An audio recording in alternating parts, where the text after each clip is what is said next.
High everyone, welcome back to my channel. I hope की तुम्ही सगळे स्वस्त आणि मजेत असाल. आज नाश्त्याला मुलाची फरमाईश होती की पास्ता बनवा मम्मी म्हणून, तर पास्ता बनवायसाठी घेतला.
नाश्ता बनवल्यानंतर नाश्ता करून घेतला.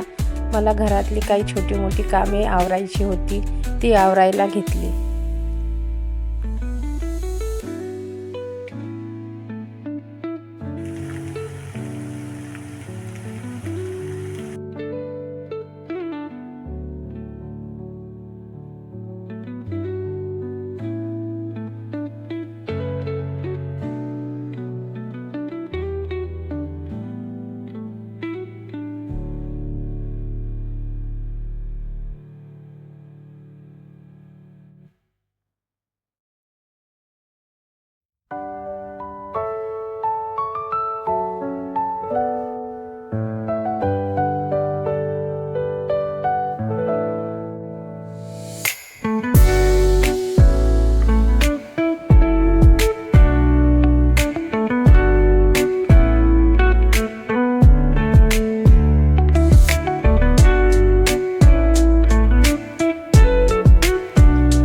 पडदे धुतल्यानंतर मला ते खिडकीला लावायचे होते, तर म्हटलं त्याची जी रॉड आहे ती सुद्धा पुसून घ्यावी, कारण की त्याच्यावर पण धूळ होते.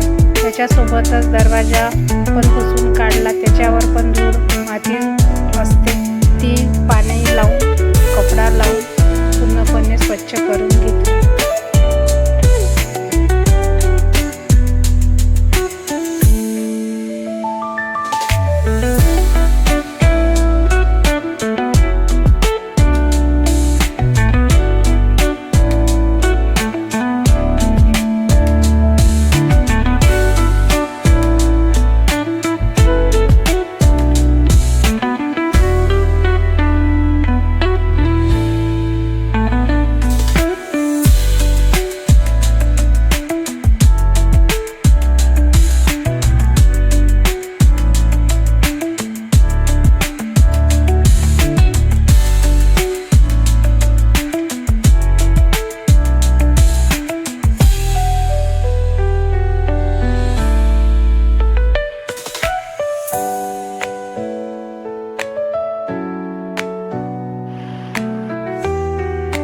घरातील सर्व पडदे धुवून स्वच्छ झाली होती आणि वाळलेली होती, तर म्हटलं लावण्याआधी त्यांना एकदा प्रेस करून लावावे.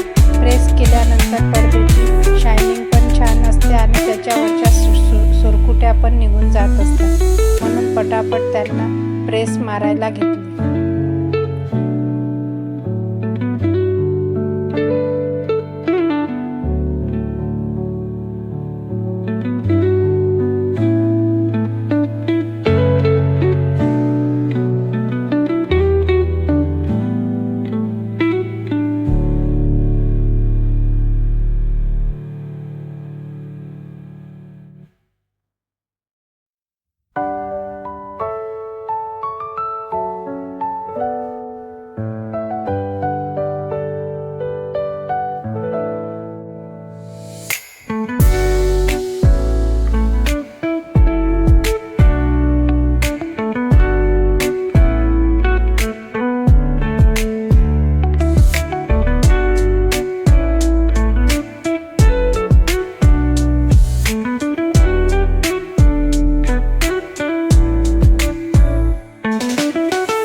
आपल्या हॉलमध्ये कार्पेट असतोच, पण तो कार्पेट असल्यामुळे हॉलमध्ये काय प्रॉब्लेम होतो किंवा कसा लावल्यानंतर आपल्याला काय काय प्रॉब्लेम येतो हेच मी तुम्हाला आज सांगणार आहे. कारण की कार्पेट हा टी टेबलच्या खाली लावतो आपण, तर तो सारखा आपल्याला हलवावा लागतो.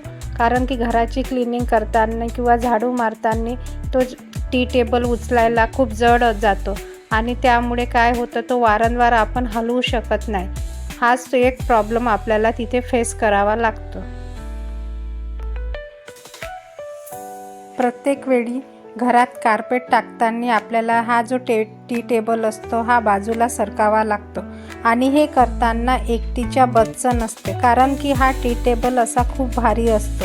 तुम्ही हे एक दिवस कराल, पण हेच काम जर तुम्ही रोज कराल तर आपण थकून जाणार आणि आपली चिडचिड होणार.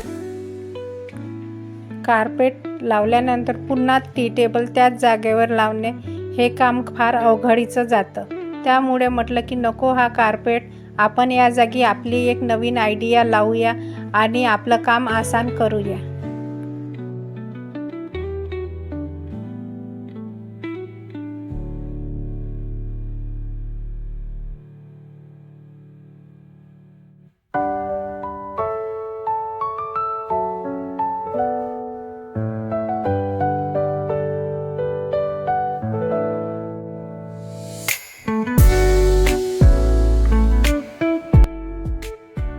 हेच रोजचं काम वाचवण्यासाठी मी माझ्या हॉलकरिता हे रग मागविले आहे किंवा घेतले आहे.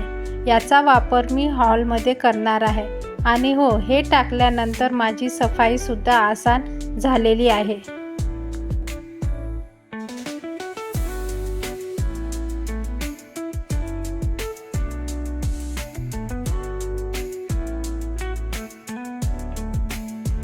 हे रग हॉलमध्ये टाकल्यानंतर हॉलची शोभा खूप सुंदर अशी दिसत आहे.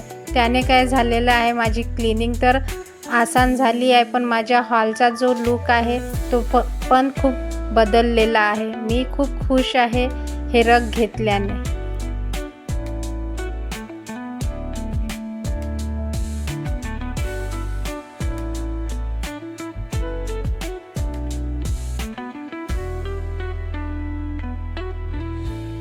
तुम्ही बघू शकता, रग टाकल्यानंतर टी टेबलच्या खाली कुठलाही कार्पेट किंवा रग नाही येणार आहे. त्यामुळे काय होणार आहे, त्याच्या खाली झाडू लावताना किंवा पोचा लावताना आपल्याला बार तो टी टेबल उचलून बाजूला करावा लागणार नाही. तो तिथेच राहिल्याने आपण आसानीने त्याच्या खालून झाडूही मारू शकतो आणि पोचा पण करू शकतो आणि तो उचलायची सुद्धा आपल्याला गरज नाही. अशा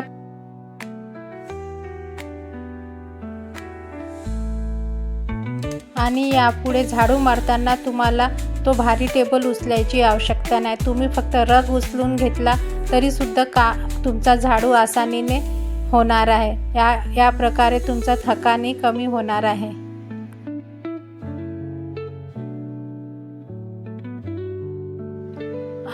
आय होप की ही माझी आयडिया तुम्हाला नक्कीच आवडली असेल.